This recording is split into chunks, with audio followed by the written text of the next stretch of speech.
Hello guys, আসসালামু আলাইকুম।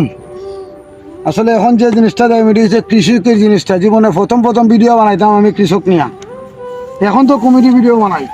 আচ্ছা দেখুন আপনারা, এই যে ধানটা দেখতেছেন আপনারা, এটা হচ্ছে আমার জমি। এই ধানটা বিগত 15 থেকে 20 দিন পরে আমরা খাটলাম না।